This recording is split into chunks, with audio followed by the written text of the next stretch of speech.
So this season, for the first time in NBA history, really, the NBA and the NBA PA, it's in the CBA now. There's a new 65-game rule, which basically says a player has to play 65 games to be eligible for basically end of the season awards, which includes MVP, Defensive Player of the Year, Most Improved Player, and all the All NBA teams and all defensive teams. Now, a lot of players like Joel Embiid, Draymond Green, Tyrese Halliburton, Jimmy Butler, Jamal Murray, they're all very close or out of eligibility for the 65-game limit that they have, the threshold they have to reach in order to be eligible for those end of season awards. Now, Tyrese Halliburton has been outspoken about this, as well as Draymond Green. As you see the quote there, Tyrese Halliburton says, quote, "I think it's a stupid rule, like plenty of the guys in the league, but this is what the owners want. So as players, we got to do our job and play in 65 games if we're able to," which is the case. So I want to know. Okay. I was gonna, do you agree with the criticisms from these players on the 65-game rule? First, I'd like to say, the injury to Embiid is going to be tough on Philadelphia. So far, they're 4-11 without him. He's averaging 35.3 points a game, 11.3 rebounds, 5.7 assists. He had one game where he had 70 points, 18 rebounds against the Spurs. So the guy's having a fantastic year.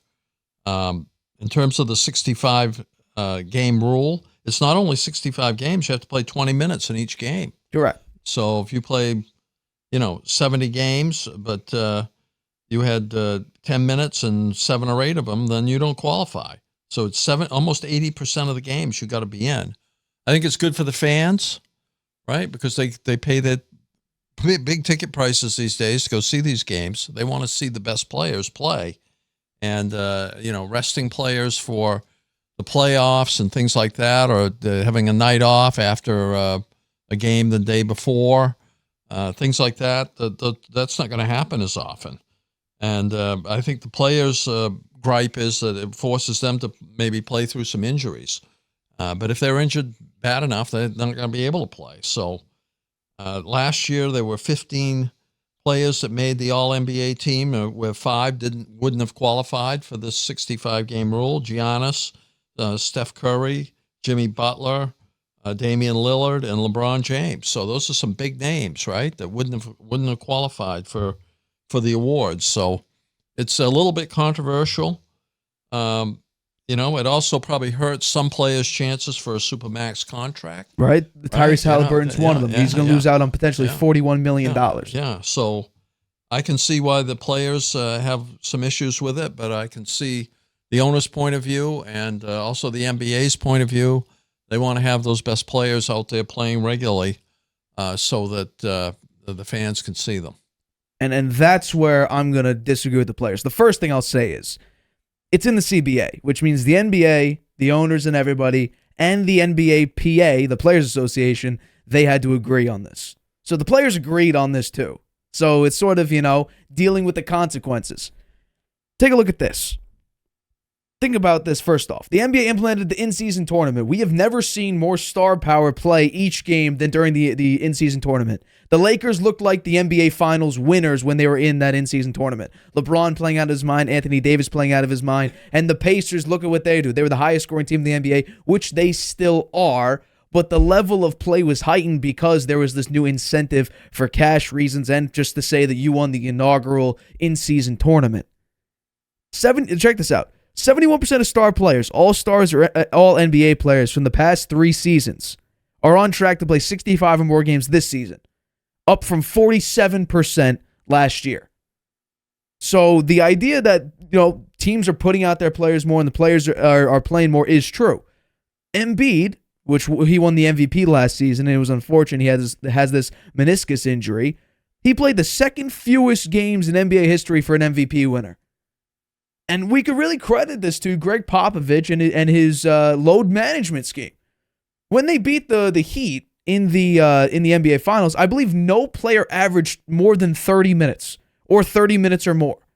So he was constantly rotating guys. And now people like LeBron took that as like, okay, it's conditioning, it's everything like that. So I think this is smart because as fans of the NBA, We don't want to go to a game expecting to see players like, for instance, if you're a Los Angeles Lakers fan, you go to Crypto.com Arena to see LeBron play, to see Anthony Davis play. Or you want to go see Kawhi play, Paul George play, Russell Westbrook if you're a fan of his. You want to see him play. You don't want to see the backups play, or you don't want to see LeBron, take basically the night off and play 20-something minutes just to get his game in. You want to see him play as efficiently as he could and as great as he can in each game. And that's where I think from a fan's perspective, this is required.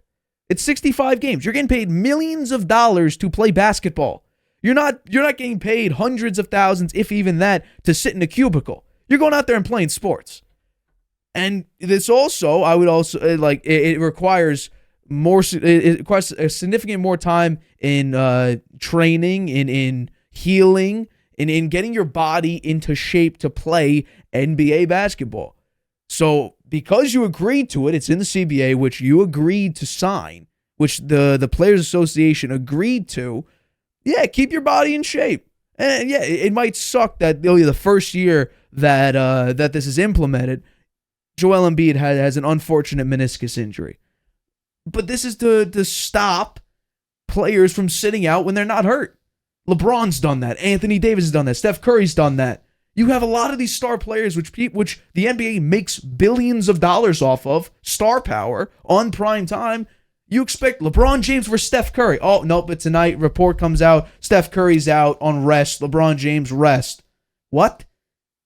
I don't get it. To implement this, you can't miss 18 games for this to obviously qualify, or 17 games for it to qualify. So I like this rule. It's a good rule for fans. It's good for ratings on TV.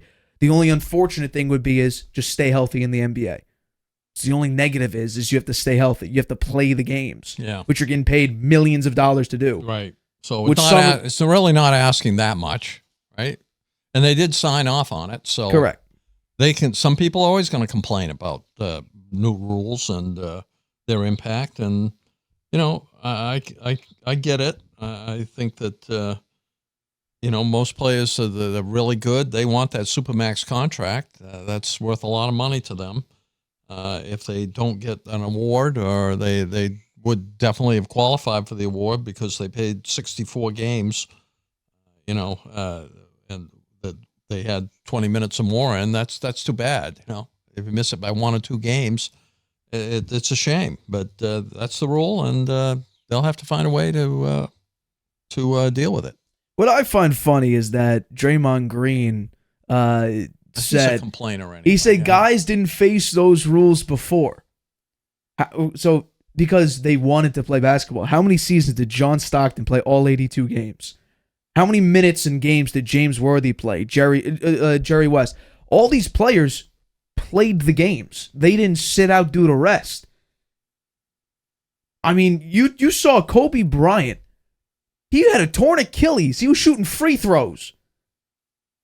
Like, these guys want to play. Now, it could be, the updated idea of health and medicine and all that is saying players should take more rest. Well, these guys get the best health care of anyone on the planet, right? They have trainers, they have doctors, they get MRIs if there's any question about anything. They have therapy. They have the plasma drugs now that can help with healing a wound. Or a tear. So there's plenty of support out there for them staying healthy, or if they do get injured, to get them rehabbed and back in the game as quickly as possible. So it's not like there isn't a lot of support for them to be in the games and be able to play in the games. Right, and I think it's just. You're playing basketball and making tens of millions of dollars. A lot of the top players have hundreds of millions of dollars in contractual obligations. All you gotta do is play basketball, and let's say you're making $200 million. You're playing 38 minutes or so, 35 minutes of basketball. Just train your body to endure that, and you play. Some days you play every 2 days for a week. Other days you play back to back, and then you're off a couple days. Some days it's every other day. Train your body. You're getting paid millions of dollars, which No, means you that's could what be I say. spending a lot of money on your body, on self-care. There's lots of science around this that says, what the kinds of impact that the players take from jumping and running, and the exertion that they have, and their endurance, and how much fluids they need to be taking in during the game so they don't get dehydrated. The science around this is amazing, and the data around it is amazing. They should be able to stay, if they follow all of that, and the teams have very good trainers and doctors, then they do everything they can to make sure the players are healthy and can play in the games. So Right. They have everything going for them, I think. Yeah.